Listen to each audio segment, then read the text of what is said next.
जैसे बोर्ड पर आपको लिखा है ना अम्ल व क्षार। आज हम ये कुछ ऐसे रासायनिक पदार्थ हैं बेटा जिनके बारे में जानेंगे।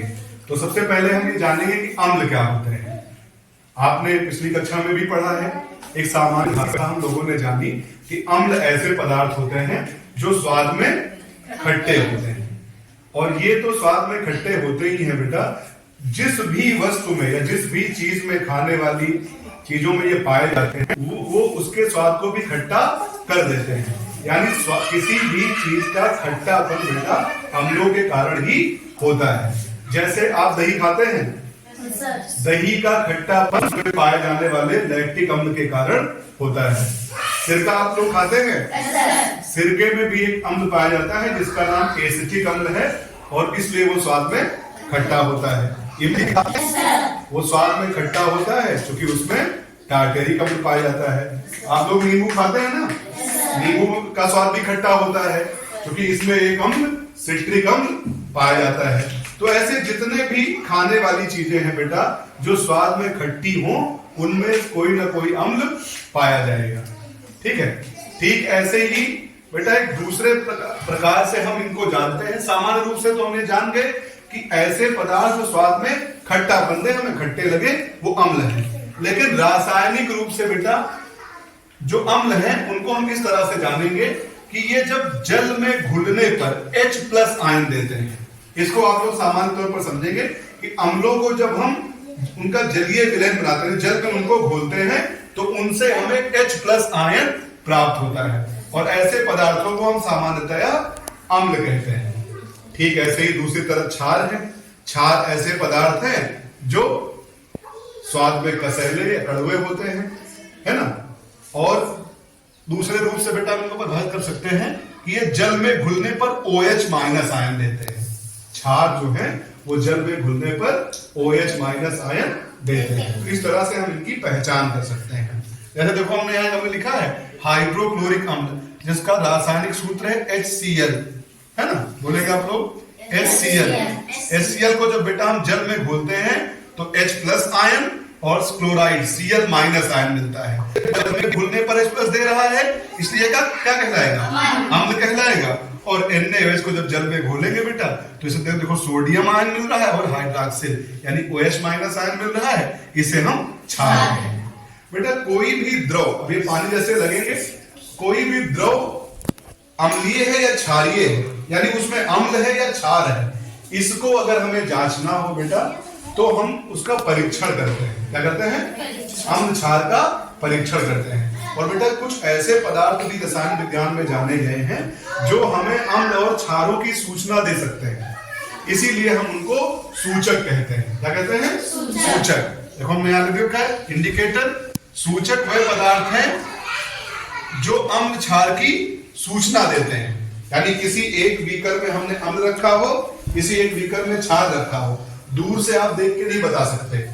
लेकिन कुछ ऐसे पदार्थ हैं कि जब हम इन अलग अलग अम्ल में और क्षार में डालेंगे तो वो हमें इस रंग बदल कर या कुछ और परिवर्तित करके इसकी सूचना दे सकते हैं कि कौन सा अम्ल है कौन सा क्षार है। तो चलो हम लोग बेटा जल्दी से जान लेते हैं कि अम्ल और क्षार की सूचना देने वाले कौन कौन से सूचक हैं। कुछ ऐसे सूचक हैं जिनको आप लोगों ने देखा है और कुछ सूचकों को नहीं देखा है। तो आइए हम बात करते हैं। देखो हमने बेटा यहाँ सूचक दे रखे हैं। एक पहला है लिटमस पेपर। क्या है, लिटमस पेपर बेटा दो प्रकार के होते हैं, एक नीला लिटमस पेपर और दूसरा नीला लिटमस पेपर होता है और एक लाल लिटमस पेपर होता है। नीला लिटमस पेपर और लाल लिटमस पेपर बेटा अलग अलग हमें अम्ल और क्षार की सूचना देता है। नीला लिटमस पेपर अभी देखो यहाँ रखा है हमने, इसको बेटा जब किसी अम्ल में हम डुबोएंगे तो ये अपना रंग बदल के लाल कर लेगा, है ना। और अगर लाल लिटमस पेपर को बेटा हम डुबोएंगे अम्ल में तो कोई रंग नहीं बदलेगा, लेकिन जब क्षार में डुबोएंगे तो इसका रंग बदल के नीला हो जाएगा। तो इस रंग परिवर्तन से बेटा हम अम्ल क्षार का परीक्षण कर सकते हैं। एक दूसरा इंडिकेटर है बेटा फिनाप्थलीन। ये इंडिकेटर आपने देखा नहीं है, ये भी सूचना देता है। अम्ल में जब डुबोते हैं बेटा ये रंगहीन रहता है, कोई रंग नहीं रहता। ये जैसे क्षार में इसको डालते हैं इसका रंग गुलाबी हो जाता है। और एक बेटा प्राकृतिक इंडिकेटर है जो हमारे रसोई घरों में भी मिलता है। इसको हम हल्दी कहते हैं, और ये हल्दी भी हमें अम्ल और क्षार की सूचना देता है। और इस इंडिकेटर का प्रयोग करके हम आज आपको भी दिखाएंगे।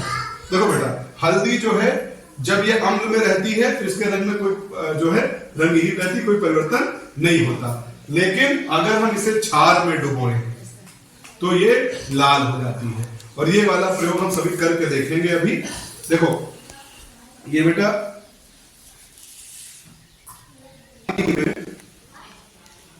अगर बेटा हम हल्दी डालेंगे तो सामान्यतः हल्दी का रंग पीला होता है। देखते हो बेटा, ये हमारे पास एक डिटर्जेंट है, इसको तुम लोग निरमा बोलते हो, इसमें क्षार पाया जाता है। क्या? क्षार। और इस क्षार को हम अगर इसमें घोल दें,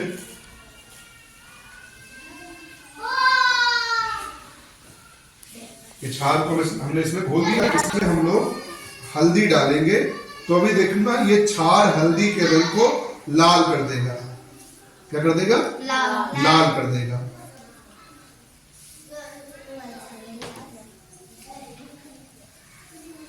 देखो ये डिटर्जेंट है और ये इसमें अगर हमने हल्दी डाल दी तो अभी ये लाल रंग का हो जाएगा, गहरे। देख लो कैसा हो गया? लाल रंग का हो गया।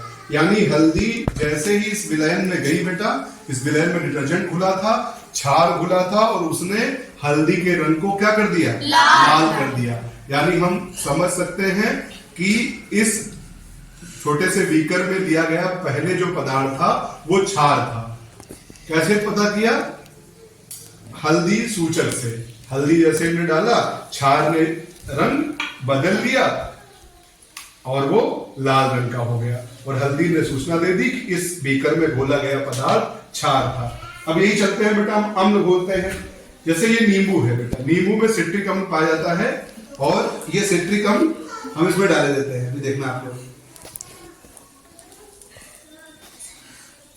हल्दी डालेंगे तो हल्दी का बेटा वही अपना जो रंग है वो रहेगा, है, इसमें कलर परिवर्तित नहीं होगा। जो हल्दी का मौलिक रंग है, जो ओरिजिनल उसका कलर है, वही कलर रहेगा। आप कर सकते हैं कि अम्ल में हल्दी का रंग परिवर्तित नहीं होता और क्षार में ये बदलकर लाल हो जाता है। इसलिए हल्दी क्या है? एक प्राकृतिक सूचक है। और ये अम्ल और क्षार में अलग अलग प्रकार